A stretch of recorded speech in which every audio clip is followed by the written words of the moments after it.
শেখ হাসিনার পতনের পর বিডিআর বিদ্রোহ নিয়ে একের পর এক বেরিয়ে আসছে চাঞ্চল্যকর তথ্য। সেই সময়ের সেনাপ্রধান নিজেকে নির্দোষ দাবি করে ভিডিও প্রকাশ করে জানিয়েছিলেন সেদিনের সেই ঘটনার কথা। আবার তৎকালীন স্বরাষ্ট্র প্রতিমন্ত্রী সোহেল তাজও সেদিনের ঘটনা নিয়ে তার অবস্থান তুলে ধরেছিলেন। তবে এবার শেখ হাসিনার সাথে ভেসে গেলেন সাবেক সেনাপ্রধান জেনারেল মইনু আহমেদ। বিস্তারিত মোহাম্মদ সোহাগ বিশ্বাসের রিপোর্টে। এবং আমাদের বাবার বিচার করে ছাড়বো। 2008 সালে আওয়ামী লীগ ক্ষমতায় আসার পিছনে তত্ত্বাবধায়ক সরকারের ভূমিকা ছিল বলে মনে করা হয়। ক্ষমতায় আসার পর 1/11 কুশীলবের বিচার না করে বিদেশে পালাতে সহায়তা করা তারই প্রমাণ বলেই মনে করেন অনেকে। সেই কুশীলবদের একজন জেনারেল মইনু আহমেদ সেনাপ্রধান থাকাকালীন সময়ে বিডিআর বিদ্রোহ নাম দিয়ে পরিকল্পিতভাবে সেনা কর্মকর্তাদের হত্যা করেছিলেন বলে অভিযোগ নিহতদের স্বজনদের।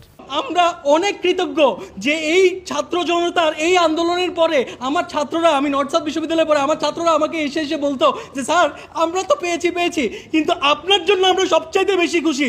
এবং এই সরকার যখন কিনা তদন্ত কমিশনটা করে নাই, তারপরে বোঝা গিয়েছে যে জনগণ কতটা তার মনে প্রাণে এই বিডিআর পিলখানা হত্যাকাণ্ডকে ধারণ করে। হত্যাকাণ্ডই যেন হেডলাইন হয়, এটা আমার জোর দাবি, এবং এই বিচারে যেন সত্যতা বের হয়ে আসে। একমাত্র ওয়ালটন এসি দিচ্ছে 1 বছরের রিপ্লেসমেন্ট গ্যারান্টি। অপরাধীদেরকে আইনের আওতায় এনে এই জাতিকে দেখানো যে এটা ডালবাতের কোনো আন্দোলন ছিল না, এটা একটা পরিকল্পিত হত্যাকাণ্ড। আমরা যতটুকু বিচার পাওয়ার জন্য আমরা ঠিক ততটুকুনি করেছি, এবং আমরা বিশ্বাস করি যে আমরা এটা বিচার পাবো, এবং সেই ষড়যন্ত্রকারীদেরকে সবাই দেখতে পাবেন, আমরা দেখতে পাবো, সবার সম্মুখে তাদেরকে নিয়ে আসা হোক। এবার পরিবর্তিত প্রেক্ষাপটে বিডিআর হত্যাকাণ্ডে শেখ হাসিনা ও তৎকালীন সেনাপ্রধান জেনারেল মইনু আহমেদ সহ 58 জনের নাম উল্লেখ করে আন্তর্জাতিক অপরাধ ট্রাইব্যুনালে অভিযোগ দায়ের করা হয়েছে। 19 নভেম্বর শহীদ সেনা কর্মকর্তাদের পরিবারের পক্ষ থেকে আইনজীবী তাসমিরুল ইসলাম ট্রাইব্যুনালের চিফ প্রসিকিউটরের কাছে এই অভিযোগ দাখিল করেন।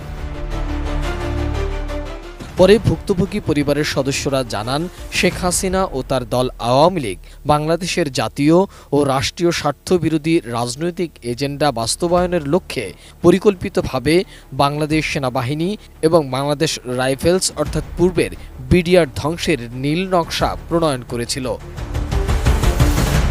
ভুক্তভোগী পরিবারের সদস্যদের দাবি, শেখ হাসিনা নিজের স্বৈরশাসন পাকাপোক্ত করার প্রথম ও প্রধানতম অন্তরায় হিসাবে চিহ্নিত করে সেনাবাহিনীর দেশপ্রেমিক সেনা অফিসার এবং তাদের পরিবারের উপর গণহত্যা ও মানবতা বিরোধী অপরাধ সংঘটিত করেছে। এর মধ্য দিয়ে ক্ষমতাকে চিরস্থায়ী করার পরিকল্পনা গ্রহণ করেছিল আওয়ামী লীগ। তাদের মতে সাবেক প্রধানমন্ত্রী শেখ হাসিনা ও তারিক আহমেদ সিদ্দিকীর নেতৃত্বে পরিকল্পনা ও নির্দেশনায় মানবতা বিরোধী এই অপরাধ সংঘটিত হয়। আওয়ামী ফ্যাসিস্টদের রাজনৈতিক এজেন্ডা বাস্তবায়নে নৃশংস এই হত্যাকাণ্ডে 57 জন সেনা অফিসার সহ সর্বমোট 74 জন প্রাণ হারান। বিডিআর বিদ্রোহ চলাকালীন সময়ে সেই সময়ের সেনাপ্রধানের নীরবতা ও তার ভূমিকা প্রশ্নবিদ্ধ ছিল বলেও মনে করেন নিহতের পরিবারের সদস্যরা।